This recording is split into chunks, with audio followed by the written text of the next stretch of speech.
And joining me now is Plamen Tonch, who is the head of the Asia unit at the Athens-based Institute of International Economic Relations, and Altay Atli, who is a lecturer at Koc University, who specializes on the Asia-Pacific region. Gentlemen, welcome to Straight Talk. It's good to have you here. Altay, I want to start with you. For the hazelnut production and sales, Turkey seems to have seized an economic boost, but from a broader perspective, do you think there are other areas that Turkey can capitalize on because of this US-China trade war?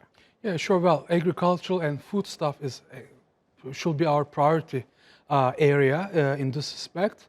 But we should be careful here because the fact that there are these trade wars and the direction of trade is changing, new opportunities are emerging, doesn't necessarily mean that it will be very easy to get into the Chinese market.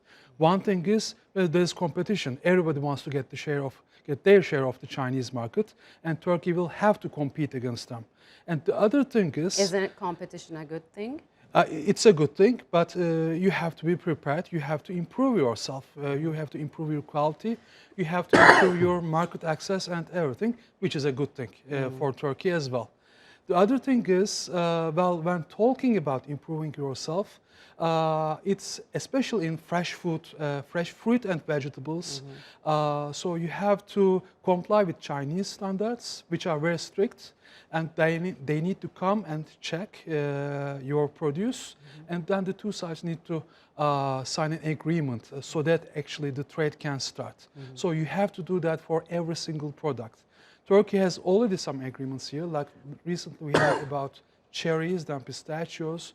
Now they are working on milk and dairy products, but again there are these obstacles related to regulations as well. But yes, I mean, if we can overcome this, the Chinese market can be actually very much beneficial for the Turkish producers. So Altay said we have to be careful and we have to be prepared. He was talking about Turkey. Plamen, we saw in the package some producers want a free trade agreement with China. Is there a risk for countries like Turkey to become over-dependent on China in trade? It is true that having a free trade agreement sounds great, but then one will have to look at the practical implications. It means that, of course, you can have easier access to the huge Chinese market, but at the same time, you run the risk of being inundated with Chinese imports. And I understand that right now, please correct me if I'm wrong, Turkey already has a huge trade imbalance with China in the range of $18 billion. Yeah, 18 billion, yes, right. 18 billions, yeah. In total is 23 billion and 18 billion indeed, last year, as I checked the figures. Apparently, this is something to be kept in mind. Otherwise, I happen to be in favor of free trade, but one will always have to look at the pros and cons, and Turkey, of course, is no exception. Sure. So, on the other hand, the World Trade Organization has also authorized the US to go ahead with its tariffs on the European Union. I think they're worth around $7.5 billion. So, is there a room for Turkey in this respect, although Turkey does not export what the European Union exports to the US?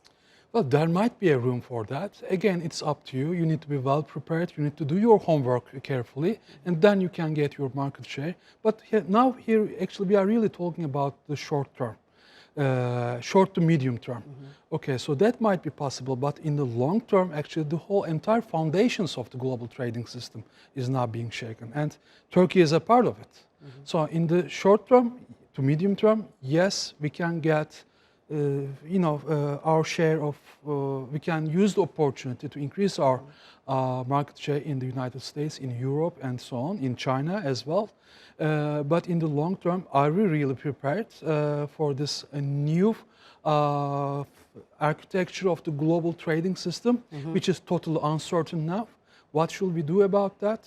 Or should we also focus on other areas like, okay, fine, hazelnuts and everything, getting our market shares, but perhaps really focusing on the long term, on the production side, maybe thinking more about getting, thinking about getting more Chinese investment to Turkey and turning it into joint production so that actually the Turkish economy can like gain some added value from this. Okay. I think that's what matters more. So Turkey faces risk of possible sanctions, let's say, from the United States or maybe from the European Union because of its latest operation in northern Syria to create a peace corridor. But is there a possibility from now on that Turkey will look elsewhere for more trade relations and get more involved in ambitious projects like Belt and Road project? I think this has been happening already. I understand that Turkey was one of the fervent supporters of the BRI, the Belt and Road Initiative, when it was first announced back in September 2013 by Chinese President Xi Jinping in Astana, Kazakhstan. I suppose that Turkey rightly pursues to capitalize on its position, which is important. It is indeed geopolitically important on the BRI routes. So that's a fairly legitimate pursuit, I would say. Turkey has already attracted Chinese investment. Turkey does have its trade relations, quite intensive trade relations with China, even if there's a considerable trade deficit to be kept in mind. And I understand that there are plans in the pipeline for even more Chinese investment projects in Turkey. I understand there are plans of a high-speed railway track between Istanbul and Ankara. Please correct me if I'm wrong, there's this talk of even Alibaba turning up in Turkey with this Trendyol platform. There's talk of a nuclear power plant, perhaps, to be financed and constructed by the Chinese. So there are projects in the pipeline. So it's happening already.